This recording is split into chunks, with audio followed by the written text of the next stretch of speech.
G'day, my name's Dedman and welcome to another episode of Bushcraft Survival. Today we're going to be having a look at 10 of the most important items that you need to have as part of your kit when you next venture into the bush or any remote area. The 10 items you see in front of you are 10 of the most important items that you need to have as part of your kit or any survival kit. I learned about these 10 items through my studies with Dave Canterbury at the Pathfinder School in the USA. Every one of these items is multiple use, and for any item you select to have as part of your survival kit, it needs to have 3 uses for each one. Those items from left to right are a cutting tool or a knife, some form of combustion device, a covering or shelter, a metal container, cordage, a compass, cotton cloth,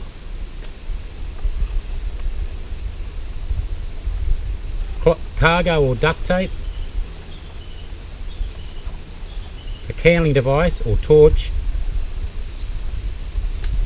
and a cloth sail needle.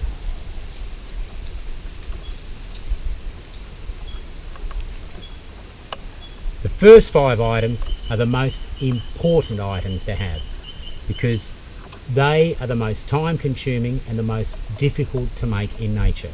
So out of these items, if I can only take 5 items, it's going to be those 5 first.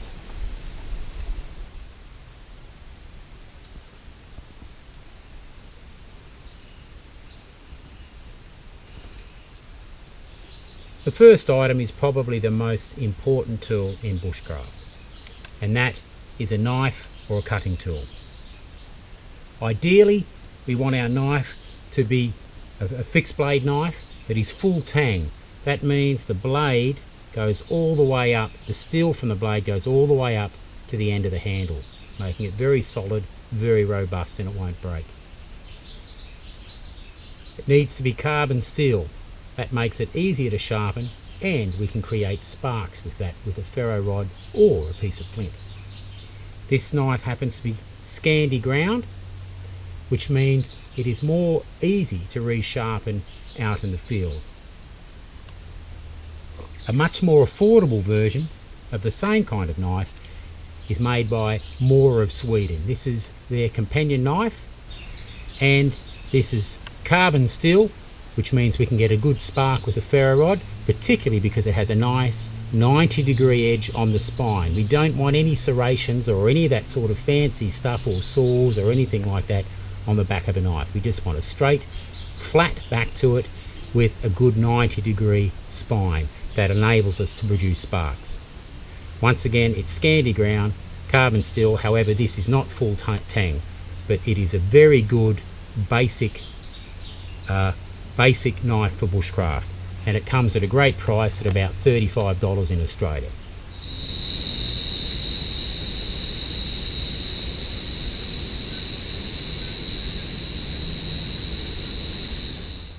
Other forms of cutting tools are the Swiss Army knives made by Victorinox. Now you have to remember that the size of the tool dictates the job. These have very good small cutting blades. However, on this version it's not a fixed blade, it's not a locking blade. It is made of stainless steel, which means we can't really use it for firelighting and producing sparks, but they nevertheless are a very good small cutting tool. The other great parts of the Victorinox blades are the saw that they have, because they're very good saws that actually cut, particularly good for notching. The other great part of these tools are the awl with an eye in it. There are not many tools out there that have an awl with an eye, and this is great for drilling and sewing and a multitude of things. But they are really good quality blades. There is a lot of imitation of the Swiss Army knives out there, so you need to be careful of those as well. And the other kind of common cutting tool are, of course, our multi-tools. This is a Leatherman. Now, the meat and potatoes of any multi-tool are the pliers that give us so many uses, but the Leathermans have a great fixed blade, or locking blade I should say, which can be pressed to a multiple number of tasks. Once again, you need to, the size dictates the tasks that you can perform with it, but they are a very good cutting tool. They also have good saws that actually cut, as well as the Leatherman core has a awl as well with an eye in it. So there are a few versions of modern cutting tools. So what happens if you don't have a cutting tool? You need to find some way of manufacturing a cutting tool in nature, and that involves a topic called flint knapping, which is a whole skill set in itself, and that requires a knowledge of pressure flaking and percussion flaking. It's very time consuming and it takes a long time to learn. In fact, it was what we used for 80% of man's existence, was using flint technology.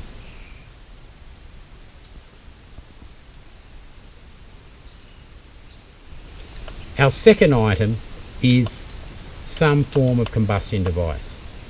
Now, failing a cigarette lighter and matches, the best item you can have with you is a ferro rod or a ferrocerium rod, which is a mixture of magnesium and different alloys, and it produces a hot shower of sparks. Having a carbon steel knife with a 90-degree spine enables me to produce a very hot shower of sparks with one of these.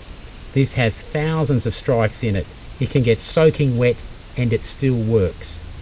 However, you have to have a knowledge of tinder and how fire works to be used to use this. It doesn't give us guaranteed flame, it just gives us a good hot shower of sparks. So you need to know how to construct a fire and how to use your tinder and prepare it correctly. With a knife on my person and one of these, I'm okay, because I know I can get fire anytime if I've got these two items. So what happens if you don't have a ferro rod or any other form of fire lighting material? Then that comes down to a knowledge of traditional primitive fire, how to make fire from the bush, and that comes down to having a knowledge of friction fire lighting, bow drill, hand drill, fire plough, any of those. But that is time consuming and it takes a lot of practice, and you need to have a knowledge of how to do it. So that's why we always have one of these with us.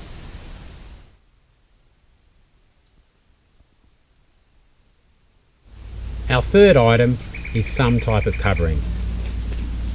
Now, I've got a couple of different ones here, which you're probably all familiar with. The space blanket, which was developed by NASA, which is aluminized mylar and reflects up to 70 or 80% of your body heat back to you. Great to be used as an emergency blanket, really, really good. However, they're one-use item, and anyone that's actually tried to refold them up and use them again will know why. But they are a really good portable item which pack up very, very small, but quite flimsy in that texture. A much more robust version of the same thing is what we call a reusable space blanket. Once again, it's aluminized mylar on the inside, reflects up to 80% of your body heat back to you. It can be used as a blanket. This one has grommets in the corners, so we can use it as a shelter. We can use it as a ground sheet. When we open it up, we can open this right up and we've got a ground sheet we can use out of it. A moisture barrier to the ground, it could be a tablecloth. And the shiny side can, when we erect it into a lean-to configuration, can reflect the heat away from us. So in a hot environment, we can reflect that heat away, keeping us cool. That aluminized mylar is also radar reflective. So it is a great piece of kit to have. They also come in orange and red, so you can use it as a signalling device as well. They really are a great item, and they're about $15 made by Grabber Outdoors, but they really are a great piece of kit, a great thing to have in your car as well. Multiple use item are these reusable space blankets. A more common item that can be used as a space blanket is a garbage bag, or a 55-gallon drum liner, which is, I purchased this one from the States because they're actually a lot thicker than the ones you can get here in Australia. This can be opened up and cut open to almost the same dimensions as this. And using a couple of specific knots, say sheep bends, we can actually tie this up and use it as a shelter. If we don't cut it open, we can use it to carry water. We can cut a hole in the top and use it as a raincoat to prevent us getting wet, as well as wind chill. I can carry water in it. I can stuff it full of dry leaves to create like a sleeping bag, as well as creating some sort of mattress for us to prevent heat loss through conduction to the ground. The uses of this garbage bag are endless. Really is a great piece of kit to have, and it folds up and it fits inside your pocket. So with your knife, your ferro rod, and that all on your person, you've got a cutting tool, you've got fire, and you've got shelter taken care of. Really is a great addition to your kit. Probably the best way of getting these in Australia is to go to Bunnings and get one of the great big wheelie bin liners. However, they're not as thick as some of the ones you get from the States. So that's our shelter taken care of. If you don't have one of those items, you need to make shelter in nature. And there's a whole heap of shelters you can make, from lean-tos to wiki-ups, using thatching, and that's determined by the materials at hand and your knowledge of shelter building. But once again, that's a whole skill set in itself.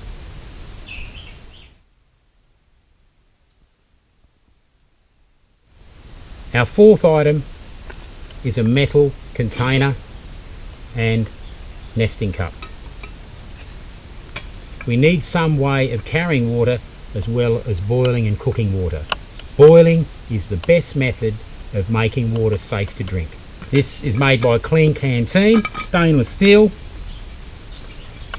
holds over 1 litre of water. If you don't have a stainless steel bottle, you should at least have a nesting cup which fits on the bottom of a plastic bottle, which gives you the ability to boil water. A great substitute that, or other examples of this, are the Army kidney-shaped water bottles and cups canteens. They are great. We use them in the Army all the time. Great because we can then boil water with it. So very inexpensive, but once again, it gives us so many uses. If you don't have a metal cooking pot or bottle, you have to find some way of manufacturing one in nature, and that requires the ability of making coal burn bowls and things like that. Another great way we can do that is using our garbage bag. We can dig a hole in the ground, stick that garbage bag inside that hole, and then we can use a process known as hot rock boiling to bring water to the boil. Failing that, in nature you need to make some form of cooking vessel, be it out of wood or some other substance, and then you need to learn how to hot rock boil in order to boil that liquid. So once again, that's very, very time consuming. Better to have with you a metal cooking pot so you can do it right away.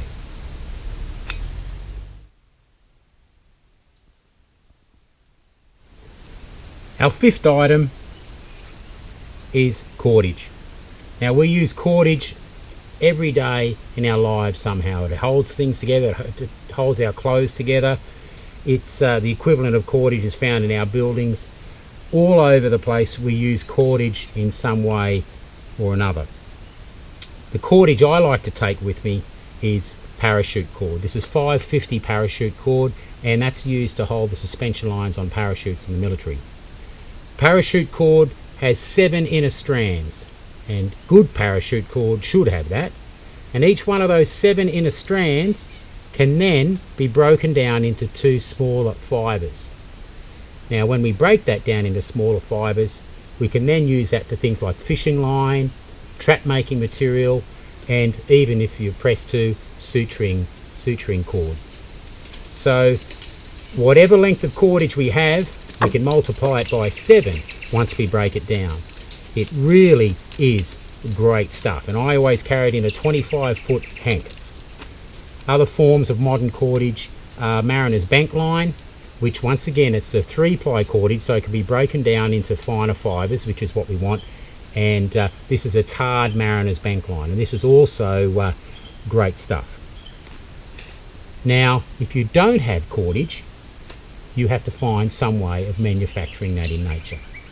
And cordage, manufacture of cordage, requires a knowledge of reverse ply twisting and rolling methods to make cordage, and you have to find the resources and then process those resources before you can turn it into cordage, and it can be very, very time consuming. In fact, out of all these top 5 items, cordage is one of the most time consuming of the lot, and you have to make it strong enough for the tasks you're wanting it for.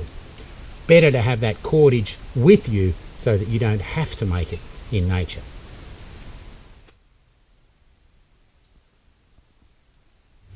After our top 5 items, the next item is a compass. Now, apart from the obvious, there are many kinds of compasses which help us find direction, but more importantly, they help us stay on course.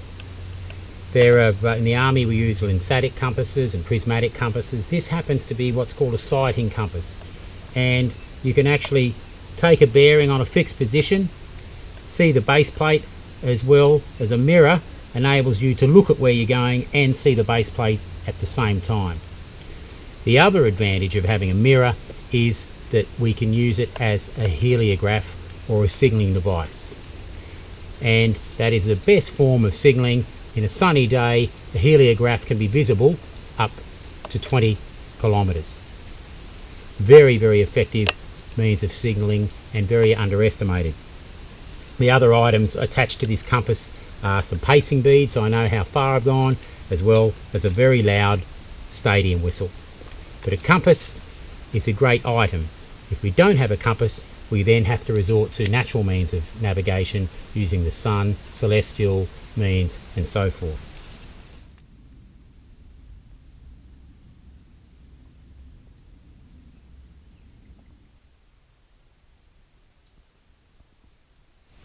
Number 7 is a piece of cotton cloth, and these are bandanas. 100% cotton bandana. Now this can be used for a variety of tasks. Must be 100% cotton. The reason for that is that we can cut little strips of that up, stick it inside our metal cooking pot, and we can make char cloth with it. Char cloth will give us our next fire in conjunction with a piece of flint in the back of our carbon steel blade, and charred cotton we can then make a fire. I can turn this into a sling, I can turn it into a bandage for first aid, I can use it as a head covering, I can fold it up and use it to filter water with. The uses of this are endless. I also have an orange one which I can use for signalling as well, once again made of 100% cotton. In fact, this is a bandana from the Pathfinder School, and you can actually see some of the uses that you can use a bandana for on there. They really are a great piece of kit, and I often have bright orange things in my kit which can be used for signalling, because then we have contrast and movement, something that contrasts from the environment, which is going to enable us to be seen.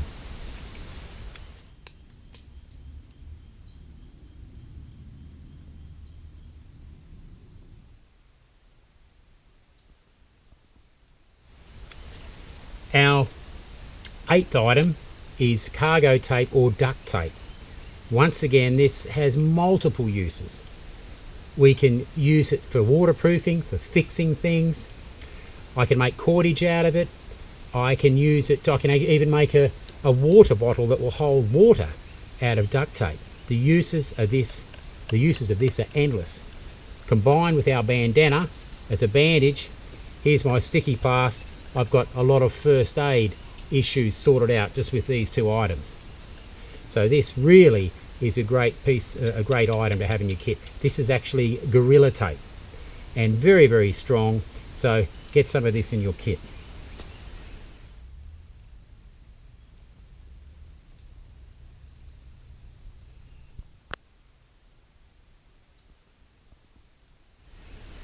The ninth item is a candling device or head torch.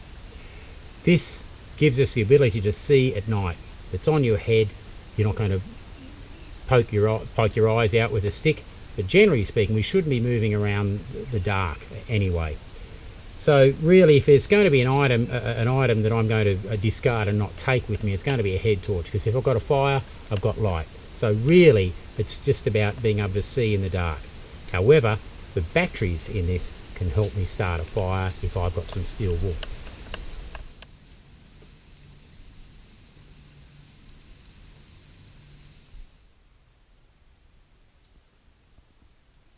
The last kit item in our 10-piece kit is a cloth sail needle. Now, a cloth sail needle, it's almost like a trident. If you have a good look at that, very robust needle, and this is used for fixing sails on yachts.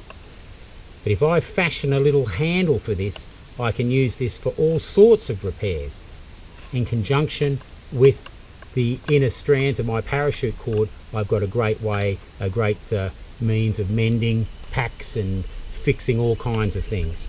So that's what this is in the kit for. So it's great for running repairs.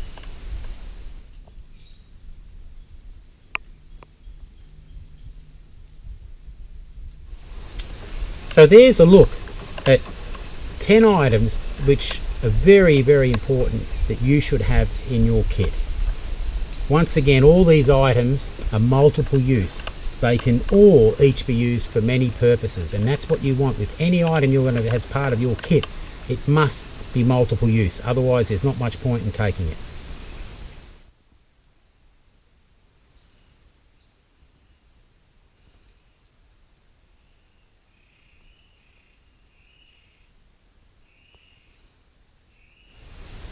Well, I hope you've enjoyed this episode on the 10-piece kit. My name's Dedman, and I look forward to seeing you again on another episode of Bushcraft Survival.